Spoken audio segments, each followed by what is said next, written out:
Hello दोस्तों, आज हम आपको महाभारत की कहानी में अभिमन्यु और जयद्रथ के वध की कथा बताएंगे। दोस्तों, अगर आपको कथा अच्छी लगेगी तो प्लीज चैनल को लाइक और सब्सक्राइब जरूर करिएगा। तो चलिए कथा प्रारंभ करते हैं।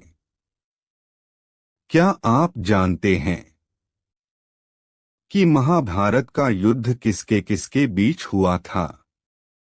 जी हाँ, सही सोचा आपने, कौरव और पांडव के बीच। जब महाभारत युद्ध चल रहा था तब लड़ते लड़ते अर्जुन रण क्षेत्र से बाहर चले गए थे। अर्जुन की अनुपस्थिति में पांडवों को पराजित करने के लिए गुरु द्रोणाचार्य ने एक चक्रव्यूह की रचना की, जिसमें अर्जुन पुत्र अभिमन्यु इसमें फंस गए और चक्रव्यूह भेदने के लिए उसमें घुस गए। अभिमन्यु ने साहस से चक्रव्यूह के 6 चरण पूरे कर लिए, लेकिन 7वें चरण में उसे दुर्योधन और जयद्रथ ने और उनके साथियों ने घेर लिया और उस पर टूट पड़े। जयद्रथ ने पीछे से निहत्थे अभिमन्यु पर जोरदार प्रहार किया और वह प्रहार इतना भारी था कि अभिमन्यु उसे सहन ना कर सके और वीरगति को प्राप्त हो गए।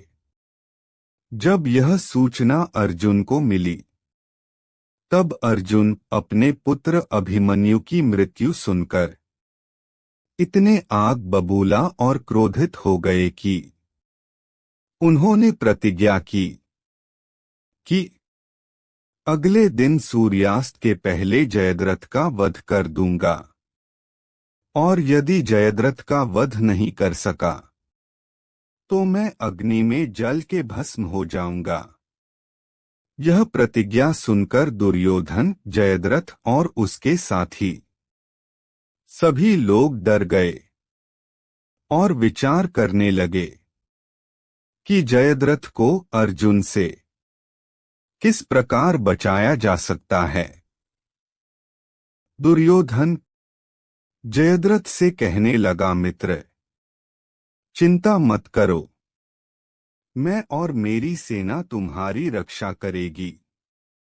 कल अर्जुन को आत्मदाह करना ही पड़ेगा, ऐसा दुर्योधन ने कहा। और दूसरे दिन युद्ध शुरू हुआ।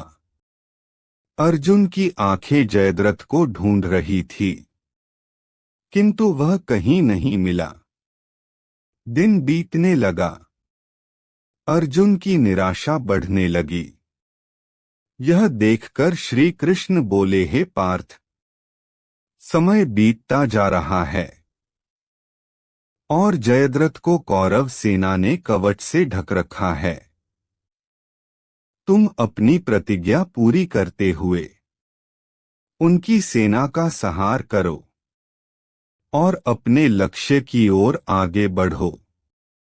यह सुनकर अर्जुन का उत्साह बढ़ाने लगा और वे जोश से लड़ने लगे, लेकिन जयद्रथ तक पहुंचना मुश्किल था, क्योंकि जयद्रथ की रक्षा कौरवों ने बहुत अच्छे ढंग से कर रखी थी।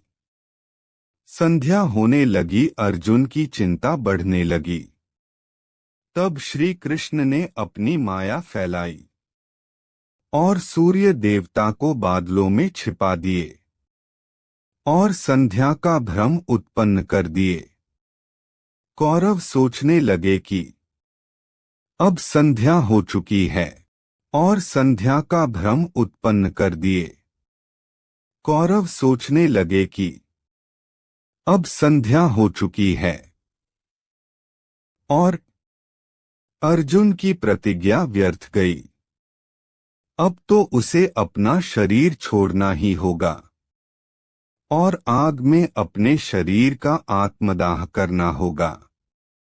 यह सोचकर दुर्योधन, जयद्रथ और उसके साथी प्रसन्न हो गए और अर्जुन के सामने आकर उनके आत्मदाह की घटना को देखने के लिए खड़े हो गए। जयद्रथ को देखकर श्री कृष्ण अर्जुन से बोले, हे पार्थ, तुम्हारा शत्रु तुम्हारे सामने खड़ा है।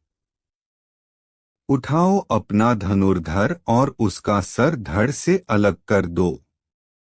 तब अर्जुन श्री कृष्ण से कहने लगे, हे स्वामी, सूर्यास्त हो चुका है, मैं इसे कैसे मार सकता हूं? अब तो मुझे आत्मदाह करना ही पड़ेगा। तब श्री कृष्ण ने अपनी माया समेट ली। देखते ही देखते सूर्य बादलों से निकल आया। सबकी दृष्टि आसमान की ओर उठने लगी और सूर्य चमकने लगा।